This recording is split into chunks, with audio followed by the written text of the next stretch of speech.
Welcome to Naturally Off Topic, a podcast where we discuss legends, theories, crimes, and more. I'm Megan.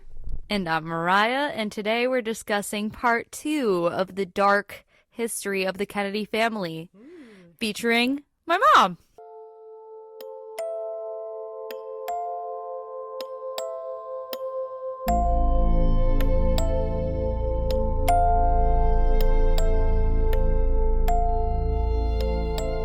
Alright, so if anyone listened to part 1, then you'll know where we left off. If not, listen to part 1 because it might get confusing. My mom's just dropping in part 2, so we'll do our best to accommodate. And Megan and I are sharing a mic, so if there's pauses, that's why. Guys, I promise we'll get a new mic. It'll happen. So, last we left off was why JFK, the past president's brother, Ted Kennedy, sucked ass, and why I thought he should have died a sooner death. Anyway, let's backtrack. 1963 is when JFK, the president, got shot in Dallas, Texas in a parade. My mom was just talking about a video she saw of him getting shot in the head, as we've all seen. Very tragic ending, and there was a lot of controversy around it. It's going to be an entire episode on its own. That being said, I hate to skip over it so quickly. If anyone has anything to say before I skip into the next segment of the Kennedy family. Oh my god, it's like you read my mind. I just knew you had something to say, as always. Yeah, well, naturally off topic here. So, Mariah's mom, her name is Tammy. Tammy, thank you for coming on. You're welcome. And I have a question for you, and just to set the scene for our listeners, Tammy is currently eating an apple. Mm-hmm. We're so proud of her.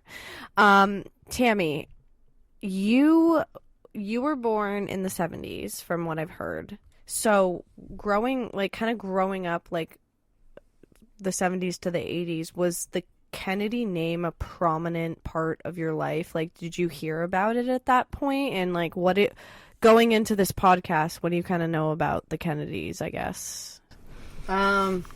Yes, I heard about him a lot. And very well known, very popular. He was a great guy. But I didn't know a whole lot about the whole family Kennedy, just that they all died young. Right. Did you, and again, I know we fucking went over timelines.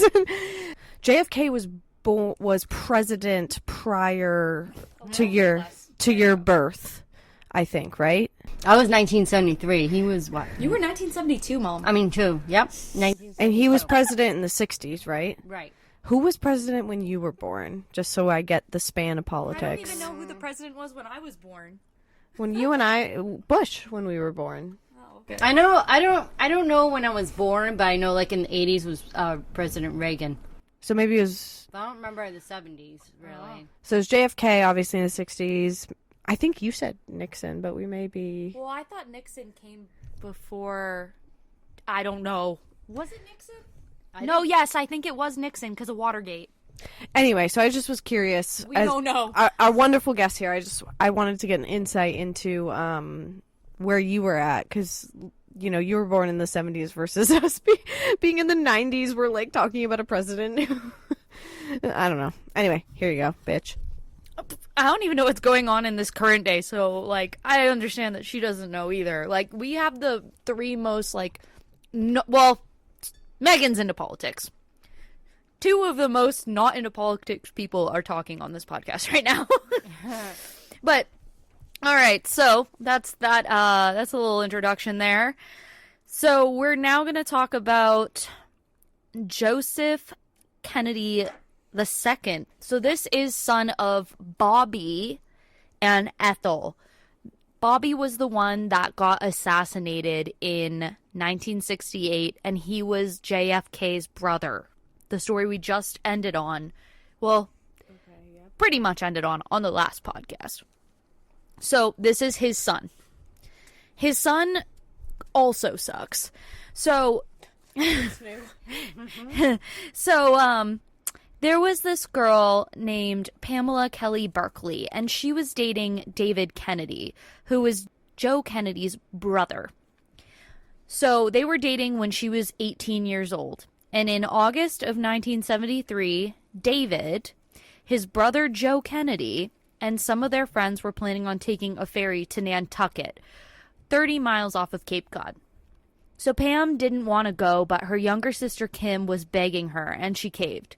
So the next day, all of them go to Nantucket, and 8 of them cram themselves into a Jeep that's made for 4 people.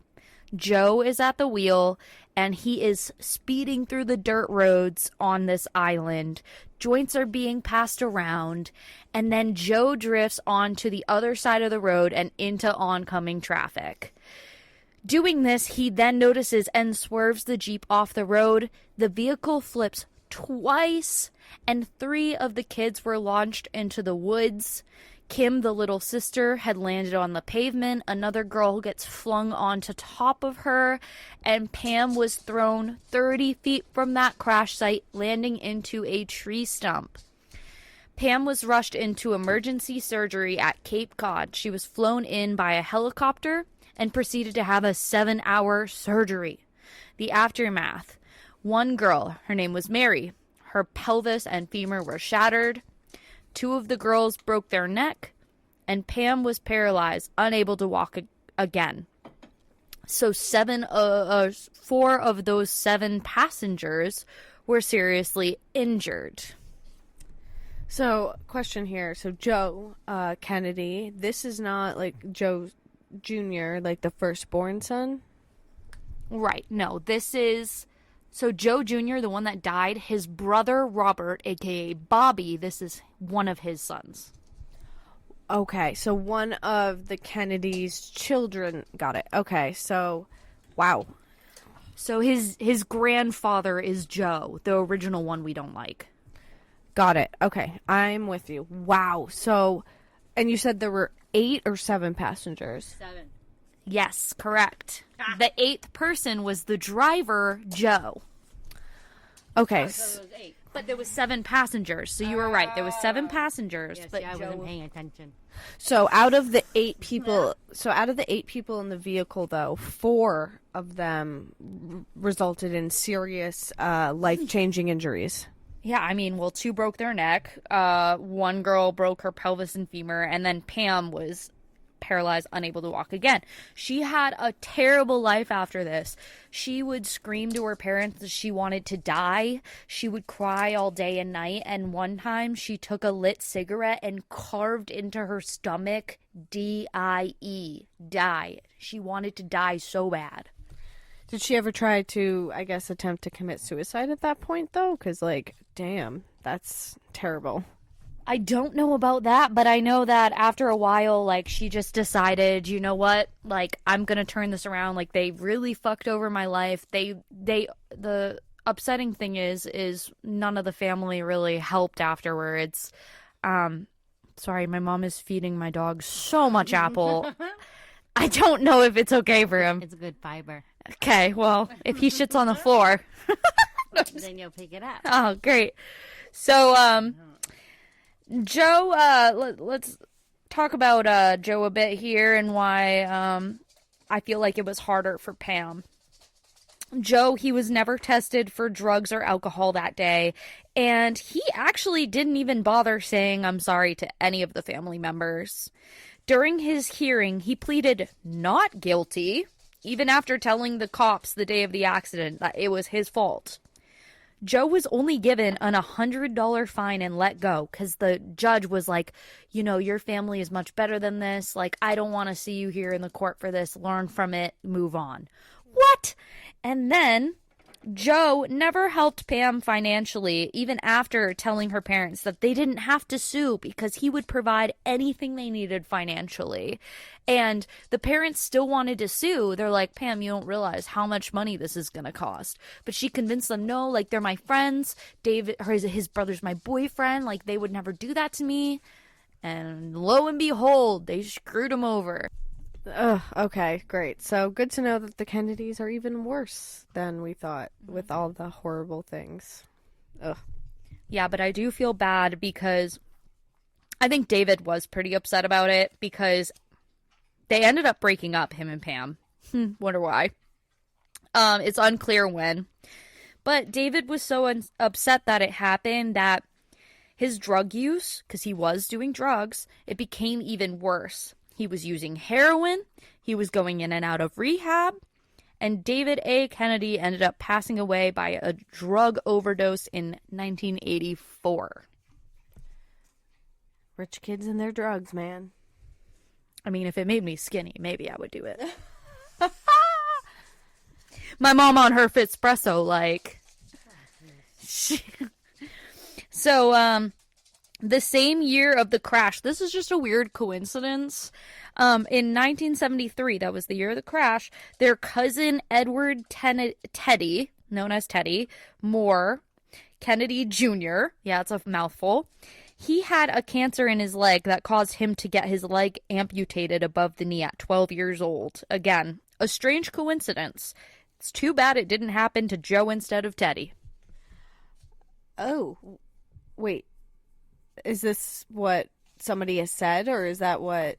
No, that's what I was saying. It's okay. Too bad because, yeah, so, little Teddy Moore, I mean, it was not his fault, like, for any of this, but yet he gets his leg amputated from a cancer the same time that his cousin, you know. Yeah, I mean, honestly, and it's crazy that we can't even... The fact that the parents did so... I mean, why am I not even surprised? But the fact that, like, Joe Kennedy Sr., like, such a toxic human, raised these kids who were also, like, most of them, other than 3 girls, were toxic. And... Well, this is technically his grandchildren, remember? But that's what I'm saying. It just keeps going. Oh, it keeps going. Like, now the grandkids are in deep shit. Yeah. So now I'm going to say this is my quick I don't like these people award. We won't spend much time on them, but I'm going to mention them because they are in the family. Michael Skakel, he is the nephew of Ethel Kennedy. That's Bobby Kennedy's wife. In 2002, he was convicted of murdering his neighbor, Martha Moxley, in 1975 when they were both only 15 years old. In 2018, his conviction was overturned, and in 2020, it was decided he would not be tried again for the murder, even though he obviously is the murderer. Allegedly, I can't say that legally. Skakel is now trying to sue the investigator and town, as he spent 11 years in jail, quote-unquote, wrongfully convicted, which I tend to doubt, but legally I need to say. So then the other one. William K. Smith, his mom is a Kennedy. He's JFK's nephew. He was charged with rape in 1999. Fuck you. So, okay, all right, let's move on with the others again. Michael L. Kennedy. So he was another son of Bobby and Ethel, so brother to David and Joe, who we just spoke about. I actually told my mom about this earlier today. So, Michael, in 1997, is playing his family's favorite traditional sport, ski football. Okay. It's a combination of touch football and ultimate frisbee where the players are to participate without using ski poles and going down the mountain. Halfway down the mountain, Michael catches the ball and yells, "This is great!" And mid-sentence, hits a tree head-on and dies. Who came up with this idea? No polls? Wow, okay. So this is now, so this is the grandkids still, or the great-grandkids? Yeah, this is a grandkid. Okay. Yeah. All right. Like, they say, oh, the Kennedy curse. So someone must have put a voodoo doll on him. Do you think it's like a curse, or? Could be. But that's like stupidity, isn't it? I don't know. You don't think that's just like, he died of stupidity? Or do you think it's a curse? I don't know. Both. Maybe. Yeah. Maybe that's why they're stupid, is they got a curse put on them. But I mean, like, let's talk about, like, all the rich kids in the world. Like, they were all born with not even silver, but gold spoons in their mouth, whether it be power, money, or both in this case. But, I mean, so to them, they probably don't know death, because, like, they expect every doctor and every human to, like, worship the ground they walk on. Oh, the Kennedys know death, that's for sure. They definitely can't. Yeah, but, like, that's my point, is, like, they probably think that they're, like, God's like son, you know? They think they're the best of the best, so they think that they're gonna be fucking fine, but they're not. Mom, you keep winking at me. No, I there's something in my eye. I-Y-E. Disclaimer. I-Y-E. E-Y-E. Say I. Oh, it's funny. All right, I know, so Michelle says the same thing to me. you wink. She goes, why are you doing that with your eye? All right, so we're gonna talk about now. We're jumping to the trenches here. There's only a couple more people to talk about, and they're more recent. So John F. Kennedy's son and his wife Caroline. We're gonna talk about them. So this is a little easier to follow along with. You know who this is. This is the great grandchild. Okay. I heard that a lot. Is that he was like the heartthrob? Oh, yeah, he was good looking. Yeah, huh? Oh, yeah. Did you have like posters on him when you were growing up? No, but I thought he was cute. Ah, he was kind of awful. He's. I didn't know though. You're like, he's just hot. Yeah, he was like the hunk. They labeled him as the hunk. Yeah. So crazy to me Definitely that a was. political Oh, yeah, figure he was could on the be that. magazines. He was That's all so over magazines weird. As one of the heartthrobs. I can't picture like someone in politics being labeled as the hot throb these days. Yeah, the dark curly hair. I think honestly that's why people like JFK though too, is he was also probably like pretty attractive. I think there were a lot of women at that time who found him attractive. Yeah. Yeah. So, well, this heartthrob, John was a very spoiled man. He's used to always getting his way, that he would be shocked if anyone would tell him no. The reputation in public was that he was a down-to-earth guy, but those who knew him personally definitely didn't think this way. An example of this being that at the gyms, apparently he would take off his towel and examine his genitals in front of everybody. Wow, I wish I was there.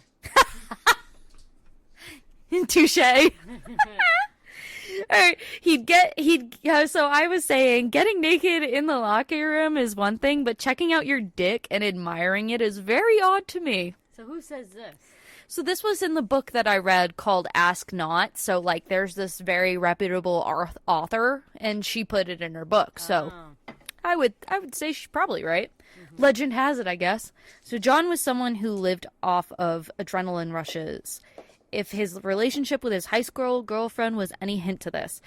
His high school girlfriend, Christina Haag, H-A-A-G, don't know how you pronounce it. She released a memoir in which she speaks on her and John's entire 5-year relationship, including multiple near-death experiences they had. So one scenario around Easter of 1986, John decided he wanted Christina and him to go on a trip to Jamaica and take a kayak into the open sea. Scary.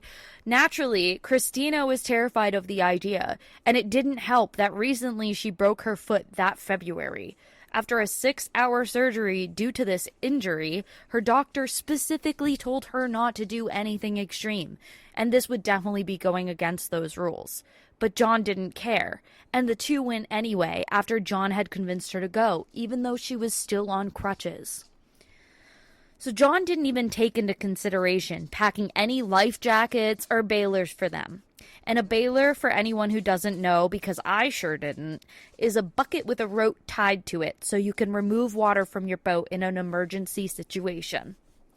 And of course, as luck would have it, they were swept out into sea and were being pulled by the ocean waves into a giant boulder that would have for sure crashed their vessel and killed them if they ran into it. But by some stroke of luck, a giant wave lifts them up over the boulder at the last second and they're pushed onto a beach. So coming to terms with what happened, Christina looks over to John and sees him pacing back and forth, repeating to himself, "Don't tell Mummy, don't tell Mummy." Ew. Creepy as fuck. I would literally be like, okay, I'm done with you as soon as we get off the island. But why would he even pressure her into doing something like that to begin with? He loved adrenaline, and he was very controlling, apparently, and used to getting what he wanted. Why don't you just take a friend? Why does he have to take a Right? friend? Is he trying to, like, Kill him? kill her? Maybe. Accident. Yeah, whoopsies. Maybe he partnered, like, his adrenaline rush with sex. So after he got, like, his high adrenaline, he's gonna fuck the shit out of her or something. Yeah, probably. You're probably right. So, experienced fishermen end up running into them, and they tell John and Christina that they can take them back to the mainland in the morning. But John refuses, and he tells Christina, no, we have to leave tonight. And Christina says, there's no way you're getting me back into this ocean. We almost just died. And John says, well, okay, if that's the case, I'm going to leave you then. I'm going to go by myself, and you can stay with these men that you just met, and they'll take you back in the morning. So because of this, she doesn't want to be left alone with strange men. So she's like, okay, well, I'll take my chances. And she leaves with John. And this time, the waves became even more brutal than before. And, of course, they get pushed under the water as they're traveling back. Christina, she felt extreme pressure on her leg with the brace. She felt like it would burst at any second. And she guessed that they had to be about 15 feet down into the water with the way her body felt like it was pressed into concrete.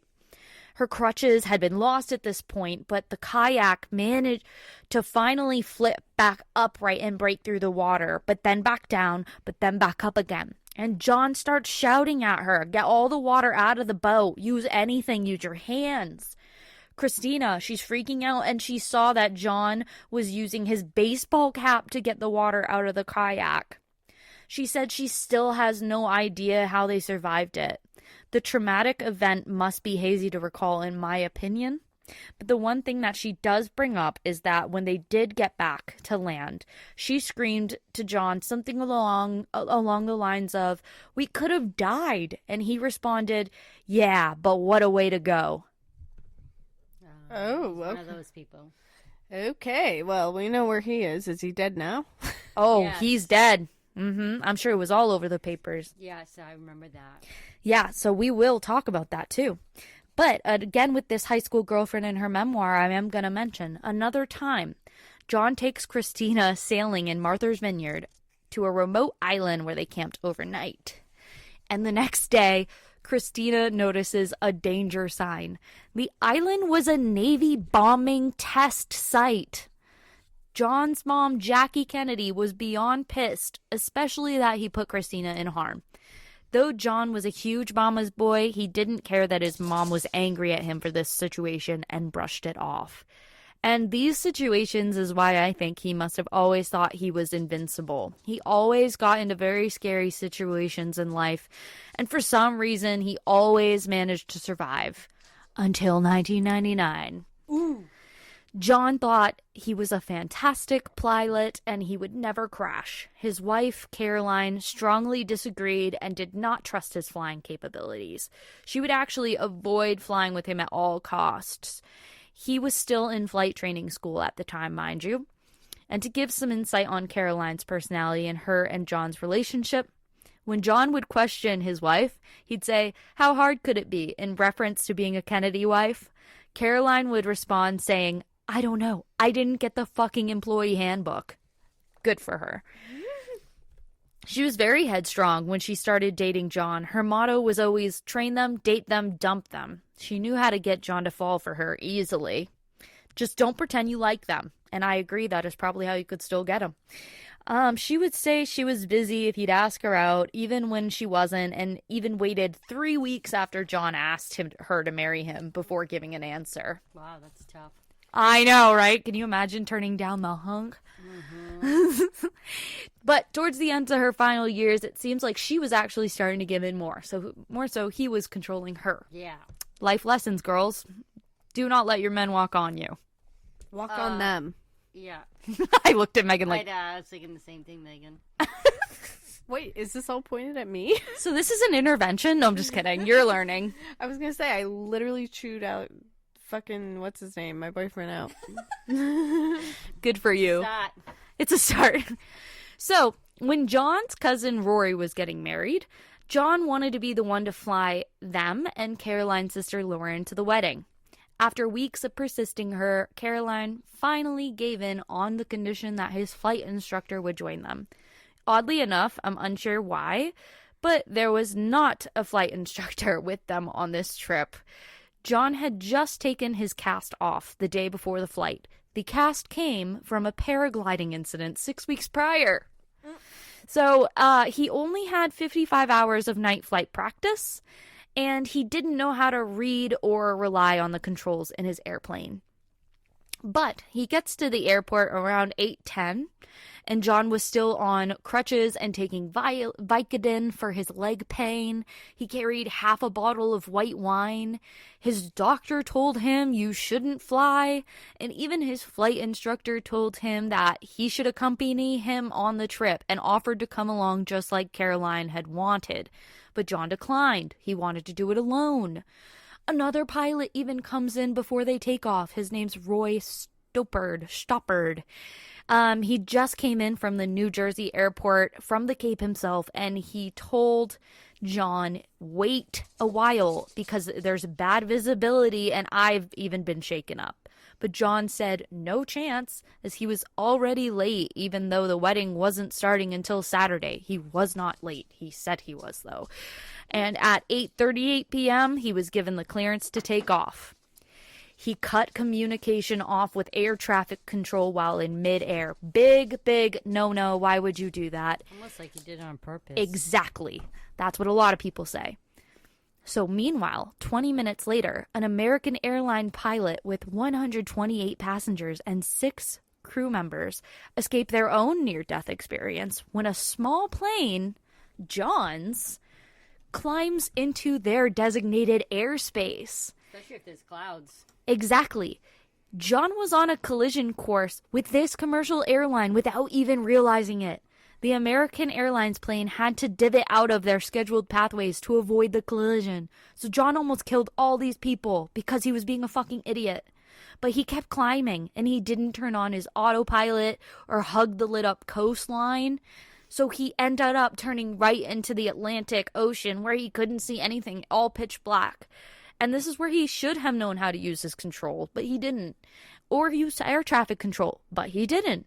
And unfortunately, his adrenaline-seeking self did not, for one reason or another, do any of this to save his life or his wife's or her sister's.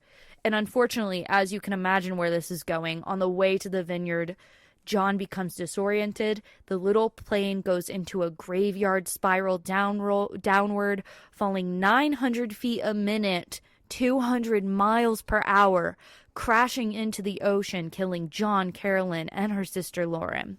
The plane was found 5 days later. John's body was found bent backwards at the waist, his head touching his feet. Oh. I mean, it's like good riddance in the Oh my god, Megan! No, let me finish. Good riddance in the sense that, like, he fucking, like, was a dumbass who fucking needed his fucking adrenaline rush. And it's so sad that he fucking took his wife and his wife's sister with him because for his selfish needs, I guess, is all I'm trying to say. Like, fuck him. Like, this was the path he chose where I mean, I don't know. I look at those, like, climbers who try to scale mountains without any safety harness. Like, a lot of them fucking die. And it's like, all right, well, what do you fucking expect?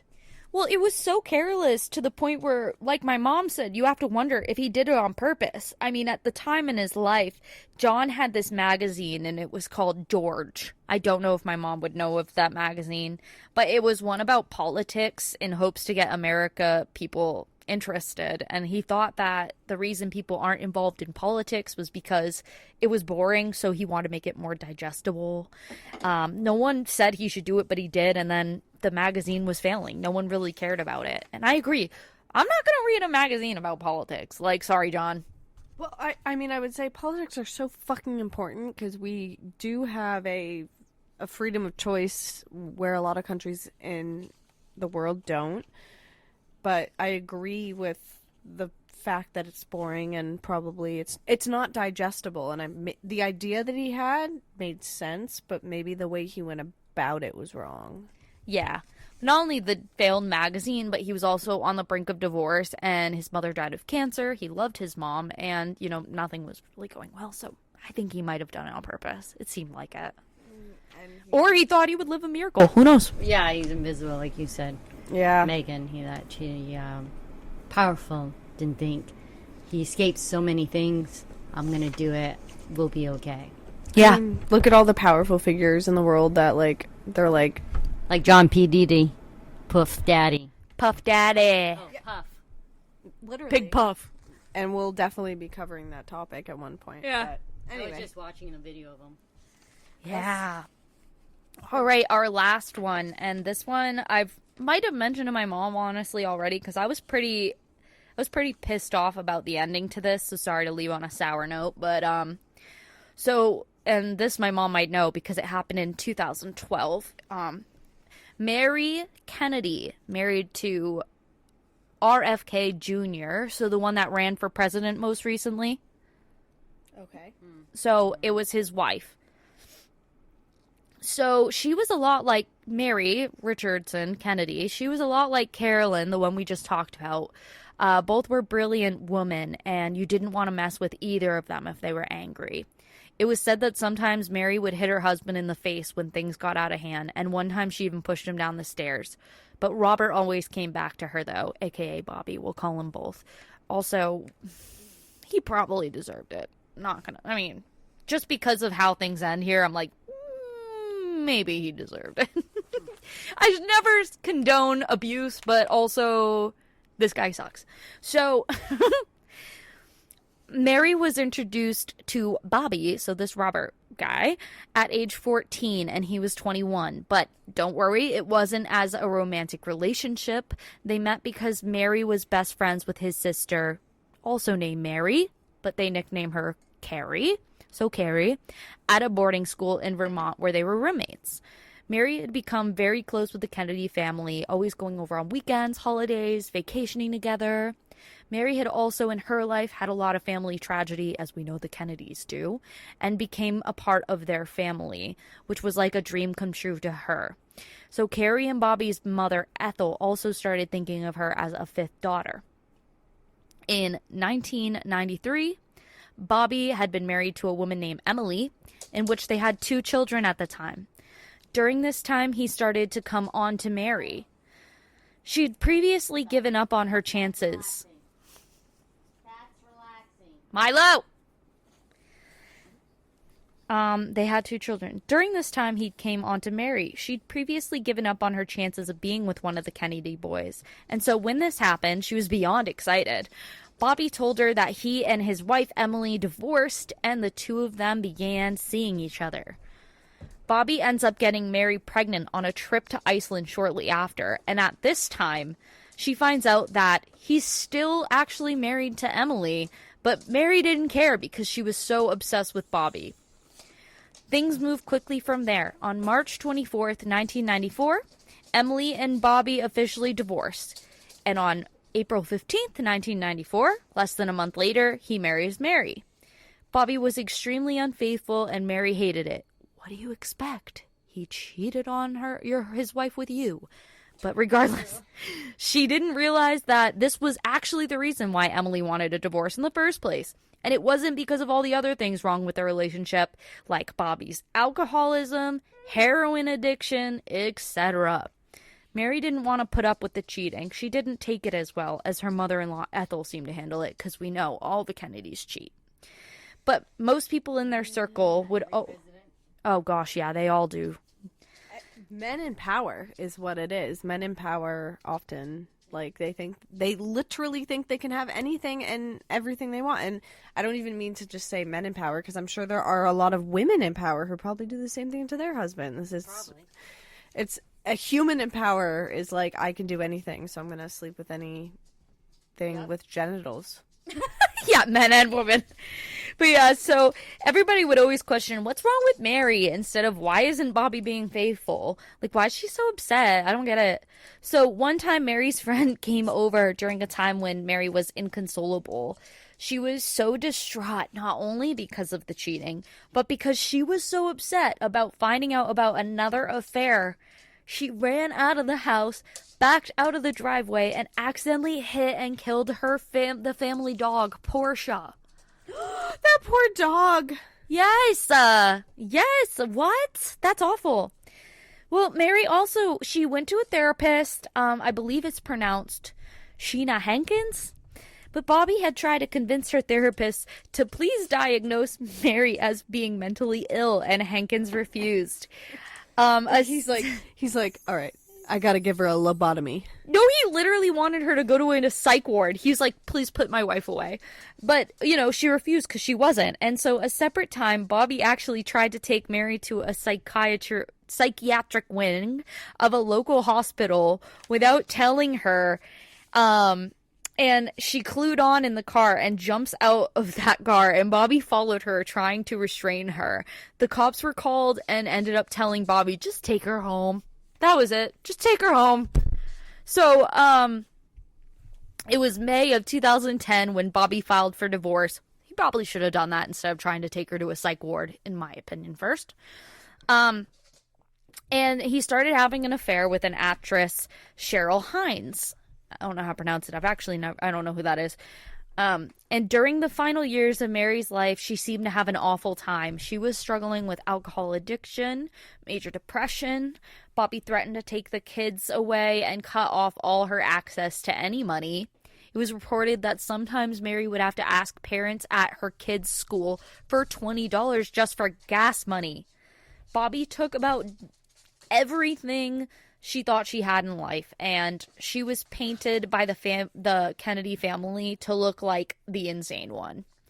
She'd been arrested, she stopped taking care of herself, she was becoming a spectacle in the media, and on May 16th, 2012, she ended up committing suicide. Graphic warning for those who do not want to hear. You can skip real quick because this is kind of messed up. But when her body was found, she had her fingers stuck in the rope around her neck like she had changed her mind last second. As my husband pointed out when discussing this with him, let's hope that it was a fight or flight response and not a moment of instant regret in her decision. Because that's really sad to think about. Yeah. I mean, it happens. People do actually change their mind, and sometimes what's done is done. Yeah, I could see that. Also, as a side note, it's hearsay, but it was reported that Bobby used to tell Mary she'd be better off dead and might as well commit suicide, or something along those lines. So basically, all the Kennedys suck. Well, I think JFK had, good views on civil rights and stuff. I don't know a lot. But apparently a lot of people say he was great. I think he was. I think he just was shitty with women, but I think he was... I never really heard any of all this. Yeah, no, I don't know. I think it's hit or miss with the Kennedys. I think we also need to find out what happened to Marilyn Monroe and the Kennedys. So here's the part that really, this is what I got upset about, and this is where we'll end our stories here. After fighting, so Mary passes away, and after this, Bobby fights and wins against Mary's siblings about where she'll be buried. They wanted her close to their home so they could visit, but Bobby wanted her in the Kennedy family compound, which makes sense, I guess, because she was technically a Kennedy when she died, but they were going through divorce. I don't know. So anyway, he won, and Mary was put to rest on May 19th, 2002. Or so she should have been at rest since then. But Bobby, the guy that wanted to be our president recently, 7 weeks later, he, without a permit, without telling her family members, had her body dug up in the middle of the night, one night in July. He moved her body 700 feet away to an area away from any other gravestones to an unmarked site. No headstone, no nothing, so she could sit and die alone with nobody around. That is so fucking sad. Why did he even fight with the family and take her body away from her siblings? If he was planning to illegally dig up her grave and move her body away from the site, and he claimed, oh, I moved it, because obviously the media was like, what the hell? He said, oh, I moved it because we're planning on buying plots over there and I want room for her children to be buried over there with her. Bull fucking shit. Honestly, and again, it just goes back to that man in power thing a little bit, but God. And yeah, so anyway, so my piece is I'm excited to tackle this Illuminati episode, because maybe they had something right for once. I don't know. I'm a little buzzed. We're about to hit a casino, and I wish I was. You are. I did offer her a drink. She's not buzzed. No, I'm not. Oh, I thought you meant like the Buzz- going. I thought you meant to the going of the casino part. No, I was like, bitch, you're coming. no, I got some energy tea going on here. But no, I can't. It's hard to follow because I didn't know anything about anybody except for when you got into the John F. Jr. Kenny, and I like I said, I'm not into politics at all. So, but it is good to know. You should know your politics. I guess I never liked history. I really didn't. Like I followed it in school, Right. But then it was almost like it's erased from my memory. Yeah. So all I see is bits and pieces. So I really don't know. So for me, it kind of when I listen, sometimes I just start zoning off because I'm not into it. Zoning out and feeding my dog apples. Yeah, feeding the dog apples. Yep. That's fair. Honestly, Yeah. sometimes when she talks, So- when Mariah talks, I'm like, I don't Yeah. fucking care. Yeah, I can tell pick she's another zoning out because subject. she's like, yeah, I can tell she's zoning out because she's like, so who's this and this? And I said, I just told you. I'm so sharp right now. I'm on it. And the look I just gave. It had something to do with like those oxygen ID channels when there's about the murder or someone like we know like. Well, if say- you have a from A to B story, by all means. well, I don't have a story. I could follow better. Oh, When it okay. comes You don't want to to- talk about anything like past life regression or something in a different episode? Sure. Oh, no. She needs to prep. I was gonna say we do plan to have more guests on beyond Scott. That's my boyfriend. But beyond Keith and Mariah's mom, and we're gonna have her on again when she's prepped. My sister was on here briefly. She was like a viewer. She was like she had no like, and I don't think she wanted to say anything. I think she just was curious about like the topic and like what we were doing. You know, it must be something about me because she also got bored. Because I was talking and she was just like, yeah, I asked her later. I said, so how'd you think about it? And she goes, well, it got kind of boring in the middle where you just kept talking. And I'm like, God damn it. Yeah, I can see that. It has to be a really good topic that everybody kind of is into. And obviously, the president, you know, you said that Zach and Tori kind of was interested in. So that's great. But if it's not a topic like Caitlin knows or I know, then obviously we're kind of like, la, la, la, la, la. So alcohol will definitely help me focus better, I think, next time.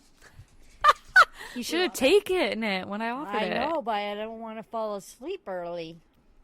Well, we still have like 15 minutes of talking time if you want to talk about anything.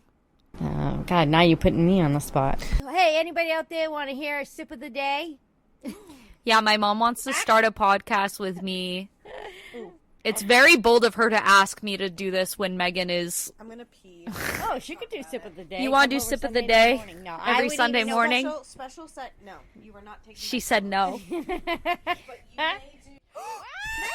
Megan! That's a spill of the day. Megan, what is with you and spilling You're drinks? cut off. This is what I mean. The sip of the day. Backtrack. How did I do it when I stood up? I am not near the wire. My drink I think you is flung You literally like hit it, dude. I was over here. My mom watched you do it.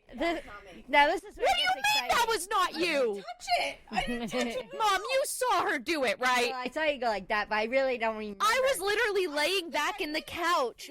Megan, It might have. Yeah, I don't you know. did it. Might have been Get the some wire, paper towels. Like the wire, and Mariah looked up, and at the same time. It was not me. It was not me. So is this what you do at the end of the show? You guys just kind of shoot the shit here? Honestly, normally we talk so much and we have so much story to talk about that we don't even have a chance to do this. Oh, well then you probably should add a little humor to the end of the thing. So just so you know, we're pouring some clearance margarita and some drinks over here. And my dog is currently licking up the drink that Megan spilled. This whole You thing. still haven't peed yet. I still haven't peed, and this entire podcast has still been going. Well, yeah, that's part of it. This is what my mom wanted this as part of. This is our test run for sip of the day, apparently. Yeah, Just you're having a whole new podcast though without me now. it's just a natural. No, anybody could come in. Like I wouldn't want just us and like Mariah and I. I'd want like a third person. Like we'd have Nick come in. We would have Dylan come in, Caitlin, you, Keith, whoever. That would make that third person actually makes it. Because if you ever listen to a radio station, you hear 3 or 4 people, they all can keep it rolling. Yeah. And there's something about that person's voice. There's something about that person's laugh or that person's sharpness. It just can bring it all together. Right. But she just wants a you're not prepping, you're just talking type of thing. So, Yeah. like, our fight Or, is like- what she wanted to naturally happen. Cool. Well, as long as you have time for naturally off topic, you can do whatever. And have me come on as a guest anytime. I'm always happy for a comedy guest spot. I am hilarious. So I heard that you guys did, like, at first you guys were doing podcasts before you guys did this murder mystery thing or whatever you did. We were It was doing, like, a casual podcast. It was a casual podcast, which is what I was thinking about doing because, you know, like a natural thing. So what'd you do yesterday? Like, and then just kind of ramble on. Yeah. It was more so we were, like, burning out because there was not much to talk about after a year. After a while, yeah. But, like, it was fun, and every now and then I would love to do it again. Like, this right now is really fun. Like just casually talking. Like, we could do a topic about Dylan. So, Dylan, have you been checking out any girls? Oh, yeah. We can totally do, like, absolutely. Caitlin, like, so how are you and Sam doing? Like, are you prepping for motherhood one day? You know, just anything, any subject. Or Megan, how are you and your boyfriend doing or whatever? And you can ramble on and say shit about him. And I would love to tune on that. Trust me. I got a Their lot. relationship is what kept incognito going the whole time. Because they would just talk about how fucking shitty it was the whole time. and then Mariah and I don't know. I think also it came with a professional point of being like, all right, do we want our dirty laundry being spilled out to the world all the time? Or at least for me. Actually, Because, like, friends and family, like that, like, coworkers and stuff listening in, it's like, do we want to talk about, oh, yeah, this is how my sex life's going? And honestly, it was Mariah who brought it up first, which honestly, I was really, like, just happy about because I was like, I think we're hilarious, and I still do. We're super funny humans. But yeah, it's like having somebody, like, for my work. Yeah. But now it's Her boss listens to this. So here's the boy. thing. So, but Shout out. shout out AG, love ya. Anyway, please don't listen to this. But like now I feel like I have actual pride to talk about our podcast because we're talking about topics that aren't like inappropriate and honestly, I don't know about you, Mariah, but I feel way more educated learning about this stuff. Now I have a lot of very useless knowledge, but that's okay. But like that's I do okay. feel less dumb. Right? Right? Like, you feel like, and like, when you're not doing anything and you're like, oh, I got a podcast that I have to prep for in 2 weeks, it's kind of cool to be like, all right, I have the freedom to pick a topic. What could I do? And like, that journey to find the next subject, and then when you find something you like and you're living in Kennedy land, or in your case, Amelia Earhart land for several weeks that we know about, you were psycho about it. Like, it's like kind of fun to be passionate about different topics and That makes learn about sense. shit. 15 minutes. Hey everyone, thanks for letting us have that mini segment at the end. Hope you enjoyed. If you did like that idea of sip of the day, my mom's really trying to push for that. Let us know, and maybe I will do that. But if I do, then you guys are just putting extra work on me because that means I need to edit 2 podcasts, and that would break my heart. Also, I was going to say, your effort should be towards the one that you've built with me. Listen, it's out of my hands at this point. The people want what they want. And I think, listen, I think and I'm confident they'll just want ours. Like, your mom will just want to come on our podcast. Yeah. No, I'm just kidding. Which who she knows? always can. Yeah. Naturally. My dad was potentially going to come on, but we're not 100% sure. So we're going to end it here. Again, we will touch on JFK, Mr. President, later on. Megan is going to be releasing Illuminati next week because by the time this one comes out, it'll be X amount of weeks from the day that we are recording it. And I know, I gotta get on my editing and research game starting correct. now.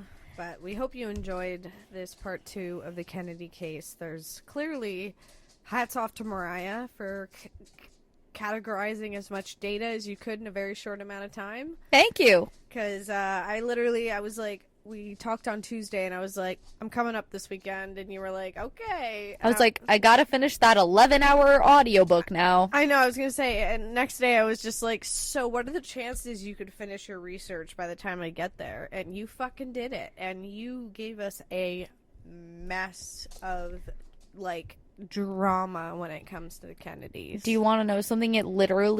I had already done tons and tons of research prior. It took me an additional 8 hours from the time we last talked on Tuesday till now to finish it. Oh, I couldn't. 8 I can't hours. Even imagine, and we haven't even touched Over 8. on, like, the actual president. From Exactly. The Kennedy family, Yeah, which and that's just research. I'm like, oh god, this is gonna be a rough one, but I know, and like that's the crazy thing with the Illuminati research that I've been doing, and the hours and Freemasons. hours. Well, no, it's yes, like the conspiracy part of it, absolutely, but the foundational knowledge and like the background of it, it all lines up, which Really? gives me confidence in the fact that like obviously the internet finally got something right where. If multiple sources are saying the same thing, I'm like, okay, cool. That means it's probably right.